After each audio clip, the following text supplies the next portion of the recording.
We got Ime. Everything appears pretty calm until the ref doesn't like what he hears, and boom, you get a tech, mass confusion. And how did we get here? On a Saturday night at Crypto.com Arena, the NBA witnessed an unexpected turn of events as Ime Udoka, the head coach of the Houston Rockets, found himself hitting the locker room early. You don't usually see stuff like this, where coaches and players are... The cause? A heated exchange with none other than LeBron James in the fourth quarter of a game that ultimately saw the Lakers secure a 107-97 victory over the Rockets. The referees, during a stoppage of play, closely monitored the verbal sparring, resulting in both Udoka and James receiving technical fouls. This second technical foul for Udoka led to his ejection from the game.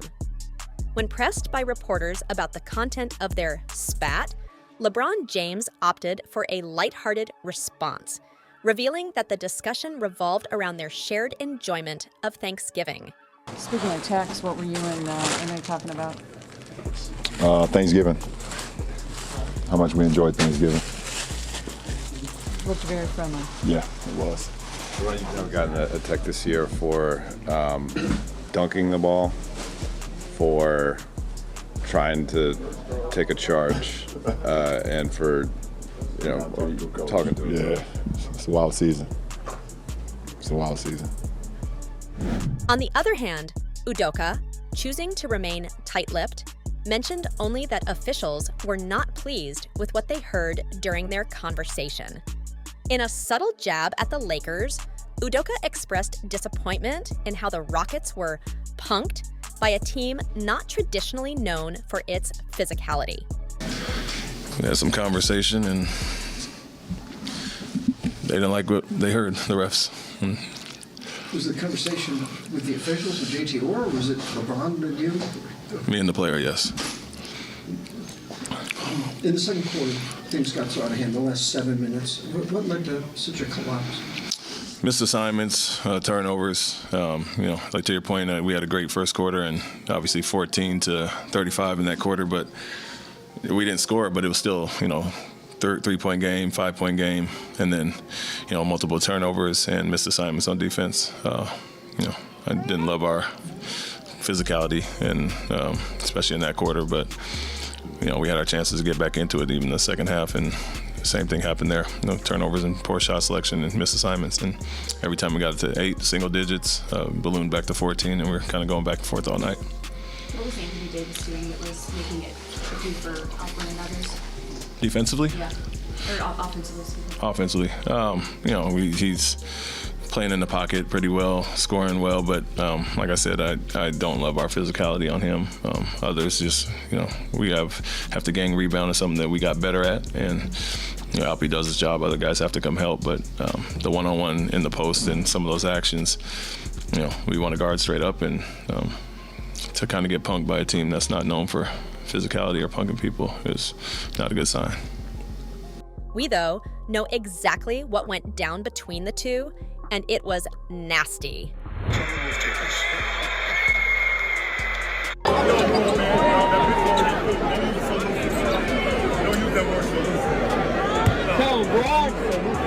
Looking ahead, the Rockets and the Lakers were not slated to meet again until January 29th.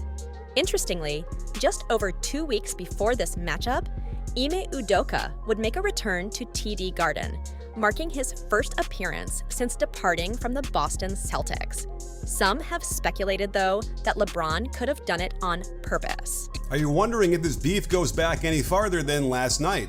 Well, you might not remember, but Ime was also an NBA player and went up against LeBron 8 times. And it seemed like LeBron targeted him every chance he got, clearing out the side and drawing the foul as Ime protests. It seems like every time LeBron got the ball, he decided he was going to feast on Udoka with impunity. I'm not saying this was personal, but he clearly thought the newly signed free agent to the Blazers wasn't worthy of being on the court with them. But Ime was no slouch on defense, as he rips LeBron and gets the open court layup, but promptly blows it.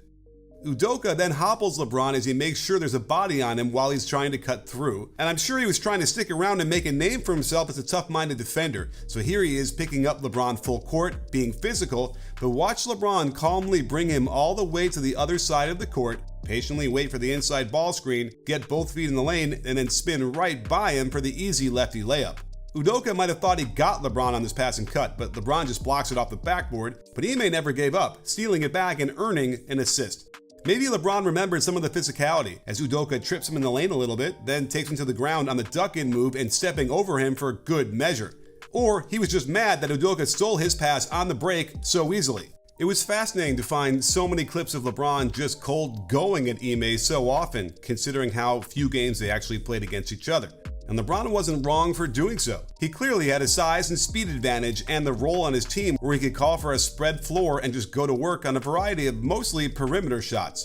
I'm not going to say Ime got no stops. Of course, there were some possessions where he forced shots to be way off. But it does feel like there's some lingering feelings here from their playing days that has bled into the games now. Perhaps Ime has always felt LeBron is a little soft, and LeBron has been out to prove him wrong ever since. And that is how we got to one of the strangest moments the NBA has ever seen.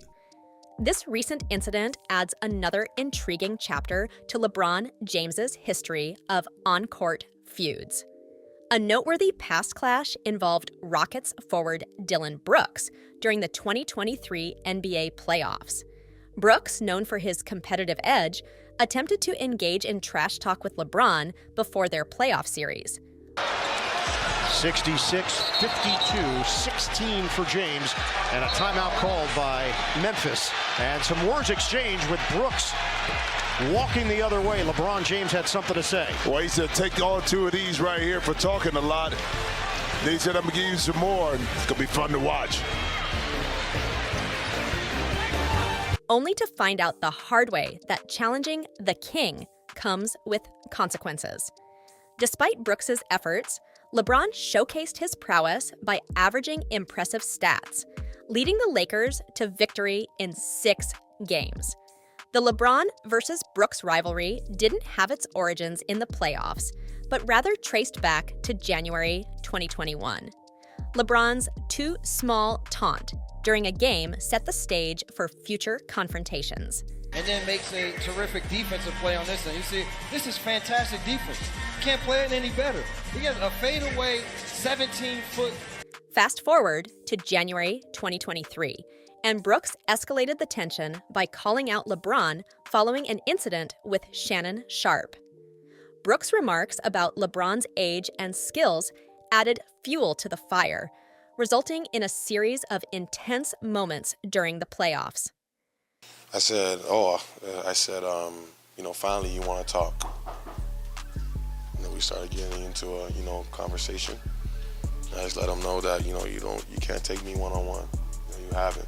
You can go look at the film. He doesn't really take me one-on-one until that moment. Then when he got subbed out, he was tired. So I did my job. Dylan, you're a thoughtful and very quotable guy. So I want to check with something. You said that you don't respect anyone until they come back. Yeah. But he is the all-time leading scorer. Yeah, for sure. Obviously you gotta have some respect. He's a legend. He's LeBron James. But when I'm on that floor, you're just another player to me. I don't care who you are. You're just 6'8", 270 pounds, and you're a basketball player. You know what I'm saying? And that's where, guys, they don't see that part of the game where like, I had those moments, year 1, year 2, where it's like, he's glowing, he's shining, you know what I mean? But now I'm creating a name for myself. So, you can't be looking at these guys like he's LeBron James. He's just another basketball player, and I'm ready for a challenge every single night. While LeBron, true to form, took the high road, acknowledging Brooks' worthiness of his contract. Every player that is awarded with a contract is awarded for a reason, and they're worthy of the contract that they get. So I think in his case, he was worthy of the contract that he got. He's put in the work since he came out of Oregon, and and that's what Houston found value in him, and he's here. So no, I don't think it has nothing to do with that. When you play him in a regular season game coming off the playoff series, what level of does your mind go back to thinking about the previous? No, not too much. I think just the competition alone, that's always great to go out and compete. He's one of those guys who love to compete, along with a lot of other guys in our league. But I don't really dwell in the past too much. I think you know me over the years. I kind of leave that in the past and find a way that how can we get our first road win? That's what my mindset is for sure. As history suggests, the LeBron James versus Dillon Brooks saga is far from over. LeBron versus Udoka may be far from over,